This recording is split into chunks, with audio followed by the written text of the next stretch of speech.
Assalamu alaikum dear CSS parents, welcome to today's lecture on a crucial topic for your CSS preparation, good governance in Islam. This is not only important from an academic and exam point of view but also from a moral and practical perspective, especially for future policy makers, administrators and leaders in a Muslim society like Pakistan. So in this lecture we will explore how Islamic teachings offer a timeless and holistic framework for governance rooted in justice, consultation, trust and public welfare.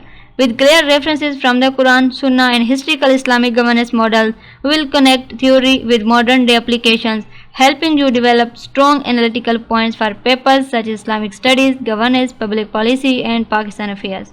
So by the end of this session, you will not only understand Islamic governance principles like justice, consultations, trust, public interest, but also how they can guide ethical leadership, accountability and social justice in today's world.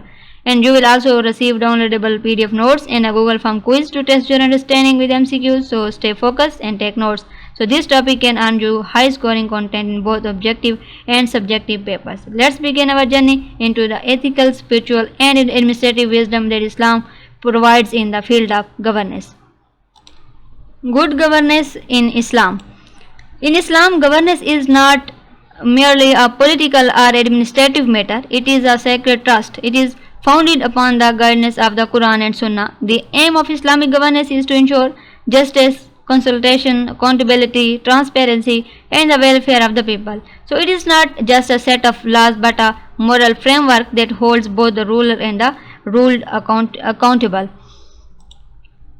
Core principles of Islamic governance: justice, fairness in all decisions, consultation, decision making through mutual consultation, and trustship, leaders accountable to people and God, and public interest, prioritizing welfare and common good.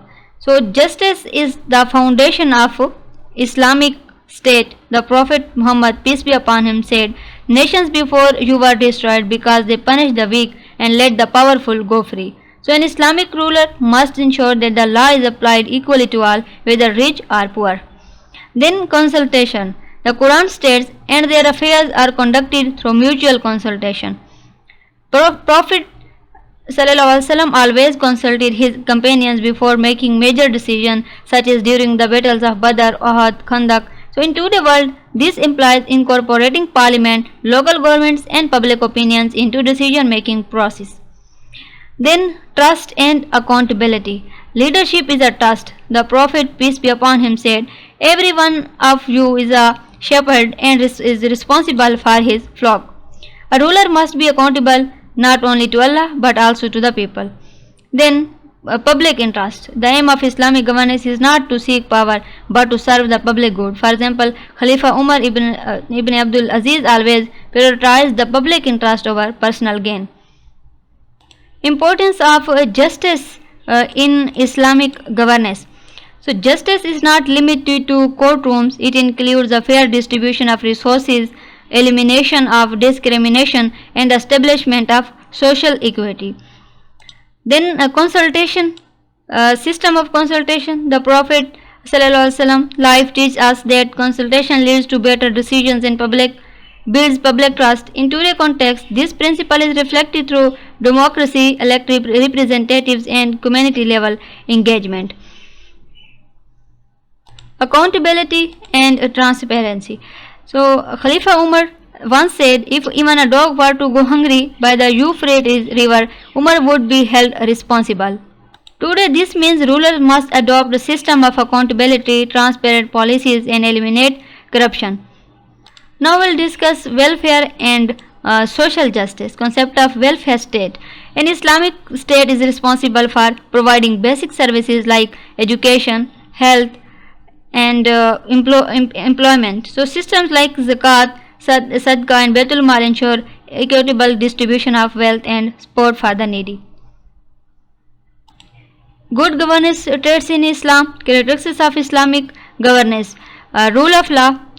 Rule of law, equal applications of laws to everyone, and protection of human rights mean safeguarding human rights, safeguarding minorities, women and vulnerable groups. Then peace and security, elimination of oppression, injustice and corruption.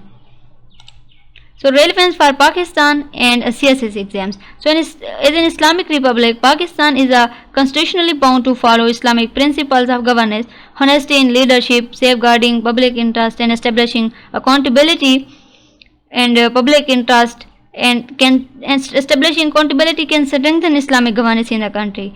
So Islamic governance is a comprehensive system based on justice, transparency, consultation, and public welfare.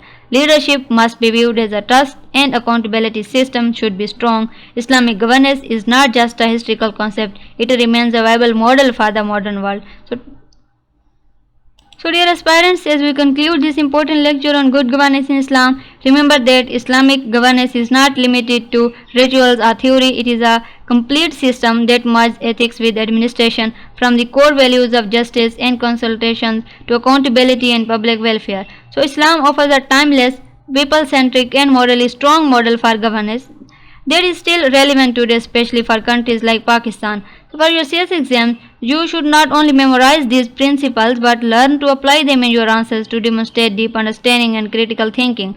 So this topic connects beautifully with subjects like Islamic studies, governance, public administration, current affairs, and even essay writing. So to reinforce your learning, download the PDF notes from the Google Drive link and attempt the Google Forms MCQs provided. So this will help you assess your grasp on the topic and identify any weak areas for revision.